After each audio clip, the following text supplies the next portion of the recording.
Et en fait, ce que j'ai fait pour m'attraper, j'ai twerké, quoi. J'ai twerké pour essayer d'arranger les choses, mais on a bien vu que j'avais glissé, quoi. Hello tout le monde, c'est Chloé, on est ensemble dans En Esprit, dans un lieu mythique. Ça s'est fait en 2-2. Voilà, j'étais en train de faire la folle à côté, puis tu m'as prise comme ça, de dire non, C'est ça. pas en ITV. Big up à Momo de DVM. Exactement. On est ensemble.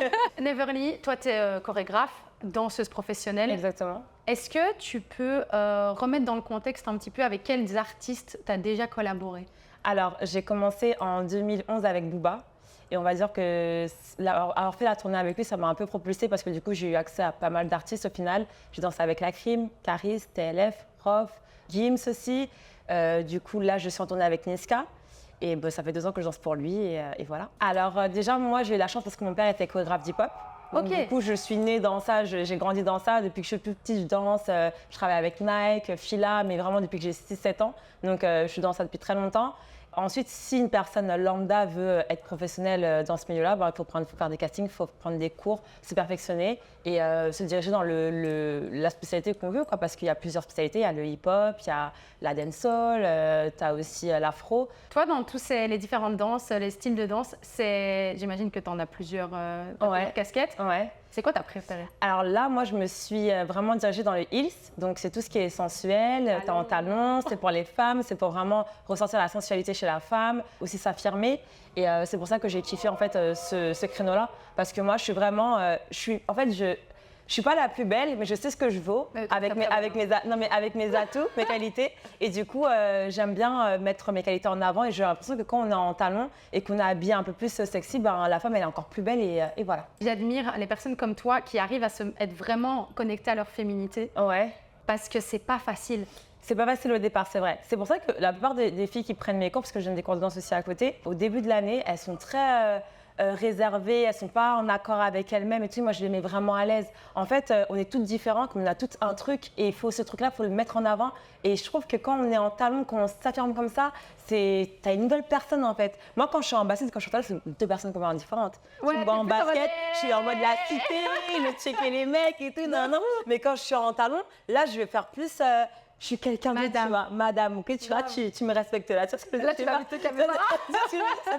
C'est deux entités complètement différentes. J'ai l'impression quand je danse et quand je suis moi-même au quotidien. Et je trouve que vraiment, c'est le créneau qui m'a plus plu et où je me suis vraiment retrouvée, on va dire. Ce que tu dis, c'est hyper intéressant et c'est inspirant pour toutes les femmes, honnêtement, qui vont regarder ce moment qu'on partage. Ouais. Les cours que tu donnes, c'est ta propre école? Est-ce que c'est des cours dans un endroit? Comment ça se passe? Alors du coup, moi, je donne cours dans une école de danse déjà qui est déjà faite, mais là, je suis en train de chercher un local parce que je veux ouvrir mon école de danse. Je ne vais pas danser toute ma vie, même si j'adore ça. J'ai vraiment envie de laisser ma patte et ouvrir mon école de danse et voilà. Dans les différentes chorégraphies, prestations que tu as faites, c'est laquelle qui a été peut-être la plus compliquée à mettre en place? Celle qui a été plus compliquée pour moi, je pense, c'est quand j'ai dansé pour Rof, parce que j'avais dansé pour Booba juste avant. Ils étaient déjà en clash. Et du coup, je savais pas, j'étais un peu sceptique. Est-ce que je devais danser pour lui? Parce que j'aime énormément Booba. Enfin, c'est un très bel artiste avec qui on a tourné pendant 1 an, donc il connaît ma mère et tout. Donc c'était vraiment compliqué pour moi. De proximité? Ouais. Donc super sympa. C'est comme le grand frère, tu vois. Donc je sais pas si je pouvais me permettre d'aller danser pour un artiste avec qui ils ne s'entendaient pas. Donc j'étais un peu mal à l'aise. Mais au final, je me suis dit, je suis une danseuse, en fait, je peux pas me permettre de rentrer exactement, de faire des préférences, ce genre de choses. Il faut garder en esprit que je suis une danseuse et que je dois danser avec des artistes. Et puis voilà, qui s'aiment, qui s'aiment pas, c'est des opportunités incroyables pour toi et ta carrière aussi. Exactement. Et comment tu as fait, justement, parce que tu dis tu as démarré avec Booba. Ouais. Tu avais quel âge? J'avais 19 ans. J'avais des bagues aux dents. Non, je te jure, j'avais des bagues aux dents et j'ai fait un casting sur 200 filles. J'ai été prise avec une fille de Belgique, une autre fille de Belgique et moi, j'étais de Paris.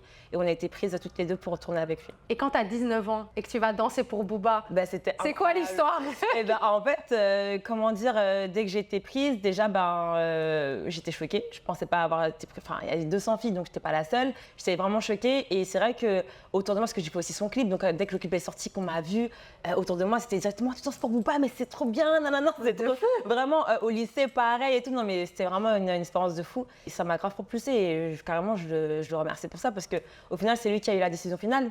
Il a vu les vidéos, il a dit je veux elle, donc c'est un peu grâce à lui où je suis là où je suis aujourd'hui aussi, tu vois. J'ai créé un jeu de cartes qui est en lien avec les interviews long format que je fais d'habitude. Ok. Et là j'ai fait exprès pour les ardentes. Il y a 2 paquets. Ok.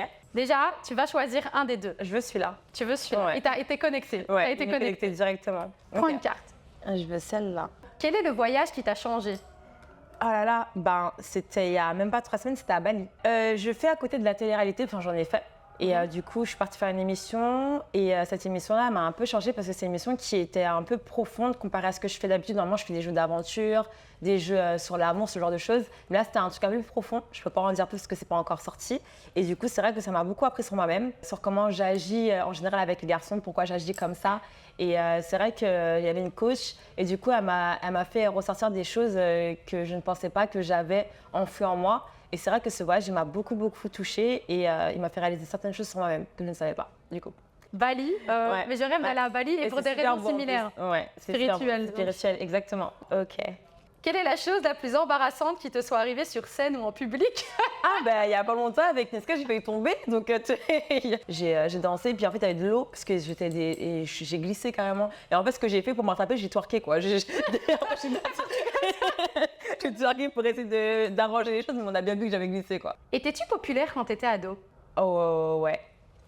Tu fais partie des gros, tu voulais être avec ou pas? Tu sais pourquoi j'étais populaire? Parce que j'ai fait une émission C'est mon choix et j'avais 9 ans. T'avais 9 ans? Ouais, 9 ans et j'ai fait une émission qui s'appelait, c'était est-ce qu'on va devenir des rois de la danse plus tard? C'était ça en fait. Bah oui, du coup. Mon père m'avait inscrit à ça et du coup à l'école je passe à la télé déjà à 9 ans donc ouais j'avais quand même un petit buzz quand j'étais plus jeune. Et Ok. dernière, donc sois connecté. Hein. Ok. Repense à Bali. Tiens.